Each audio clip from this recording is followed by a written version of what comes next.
They found what they reported to me as an IED, an improvised explosive device, or commonly called a pipe bomb, that had been ignited or detonated inside that hallway. Let's get right to a 10 News alert we sent to your phone. Police in Lake Wales evacuated the Eagle Ridge Mall as they work to find any other explosive devices in the area. Just before 5:30, someone set off 2 pipe bombs in one of the service corridors next to the JCPenney, sparking a fire. Luckily, no one was hurt. Now police are searching for the suspect and for any other devices. 10 News reporter Josh Shadorowitz is live at the mall with the latest. Candace, I want to get straight to some new information that I just got before I stepped in front of the camera here. In addition to those 2 IED explosives that we were talking about in the corridor, there was also another suspicious package that was found near the theater in this mall here. And initially, police did not know the contents of that package, if it was something that they were to be worried about. They have determined, though, according to the deputy police chief here in Lake Wales, that it was just a box with some sand and stuff in it. They looked like it had been there for a while, so they have given the all clear on that particular suspicious package that was out in front of the movie theater. As for those 2 explosive devices in the corridor, the deputy police chief telling me that they've been able to determine preliminarily that they were looked to be some type of flares that were wrapped up in PVC piping and then wrapped in some sort of electrical wire. So there wasn't shrapnel or anything like that that looked to have been exploded. It looked to be more of like a firework type device that was in there. I'm going to step out of the way because I want you to see what is still happening here behind me at the mall.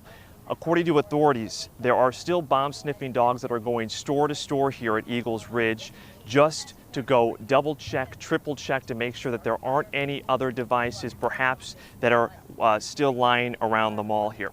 A couple things that I want you to consider. Initially, there were reports out there from authorities that there were multiple bombs, multiple devices that had been seen scattered across the mall. At this point, though, that is not true. Police believe that they have narrowed it down just to those 2 devices that went off, and then, of course, that other package, which was determined not to be a credible threat at all. Another thing to consider, this happened at around 5:30 today. The mall closes at 6. There weren't very many people, estimated maybe 100 people at the most.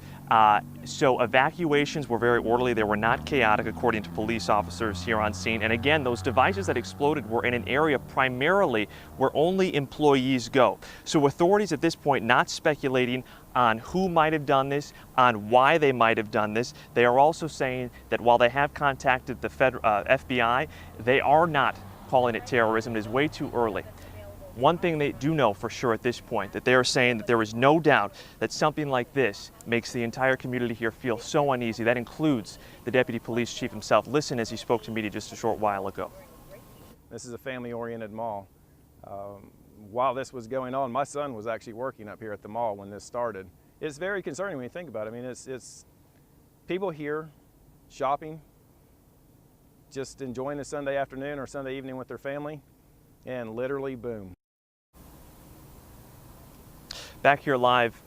So right now the search is on for who police are calling a person of interest in this. Witnesses describe seeing a middle-aged white man wearing a gray shirt and hat running from the scene. That is the person that police are looking for, who they believe are connected to this. Of course, surveillance video is going to be a major factor in trying to find this person. You can bet that in a mall there are cameras all over the place. They don't know specifically if there were any in this particular corridor, but through the night here, authorities are going to be going over any surveillance video they can get a hold of.